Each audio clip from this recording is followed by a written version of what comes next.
क्या आप जानते हैं कि कारगिल युद्ध में मृत्यु से पूर्व एक सैनिक की अंतिम इच्छा सबसे अलग थी? शायद आपने अपने जीवन में कभी सुना ही नहीं होगा। मृत्यु के अंतिम क्षणों में अधिकांश सैनिक अपने परिवार या ईश्वर या अपने आराध्य को याद करते हैं, लेकिन 17 गढ़वाल राइफल्स के लांस नायक कृपाल सिंह ने अपने अंतिम समय में एक ऐसी चिंता दिखाई जिससे उनके चरित्र की ऊंचाई अमर हो गई।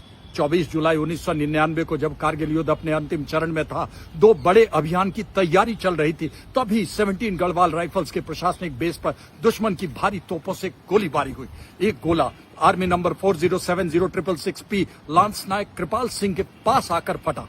पाकिस्तानी तोप के बड़े और नुकीले छर्रों ने उनके शरीर को बुरी तरह से घायल कर दिया। उनकी एक आंख चली गई, पेट में इतनी गंभीर चोट आई कि उनकी आंतें बाहर आ गई। साथियों ने तत्काल प्राथमिक उपचार किया और उन्हें आईवी के साथ पानी चढ़ाया जा रहा था। स्ट्रेचर पर रखकर अस्थायी हेलीपैड की ओर ले जाना शुरू किया। हेलीपैड लगभग 6 घंटे की कठिन पैदल दूरी पर था।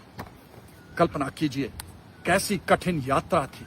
ऊंचे पहाड़, पत्थरों से भरा रास्ता, गोलों की आवाज, एक ऐसा घायल सैनिक जिसके जीवन की डोर बहुत कमजोर हो चुकी थी। पगडंडी इतनी छोटी थी कि स्ट्रेचर उठाने वाले पहाड़ की चट्टानों पर जाकर अपना संतुलन बनाते। धीरे धीरे कृपाल सिंह के घावों से बहता रक्त स्ट्रेचर को भिगोने लगा। फिर वह उनके साथियों के हाथों और कंधों पर टपकने लगा। शुरुआत में दी गई मॉर्फिन का असर भी 5 घंटे के बाद कम होने लगा। असहनीय पीड़ा के बावजूद वह वीर सैनिक अपने साथियों का हौसला स्ट्रेचर पर लेटे लेटे ही बढ़ाए जा रहा था। हेलीपैड से कुछ दूर पहले अचानक उन्होंने धीरे से क्षीण आवाज में कहा, स्ट्रेचर रोक दो, मुझे तुम लोगों से कुछ बात करनी है।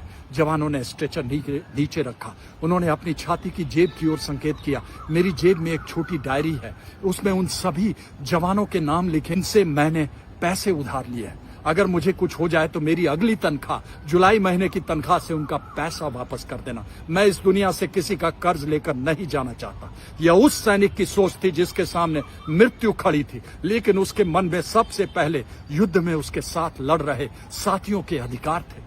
साथियों ने ढाढ़स बढ़ाया, अरे आप ठीक हो जाएंगे, हेलीपैड दिख रहा है। हेलीकॉप्टर चीता हेलीकॉप्टर इंजन चालू कर इंतजार में खड़ा था, पर जैसे ही हेलीकॉप्टर ने उड़ान भरी, वीर सैनिक की आत्मा भी मातृभूमि की गोद में समा गया। बाद में जेब से मिली डायरी में किसी के 30, किसी के 50, कुल 400 रुपए ही उधार थे। लांस नायक कृपाल सिंह की कहानी हमें बताती है कि गोलियों ने शरीर को घायल कर दिया, दर्द ने सांसों को रोक दिया, लेकिन सैनिक की सबसे बड़ी ताकत उसकी बंदूक नहीं, उसका चरित्र होता है। गर्व से कहो कि हम भारतीय हैं, जिसमें ऐसे भारतीय वीर सैनिक पैदा होते हैं। भारत माता की जय।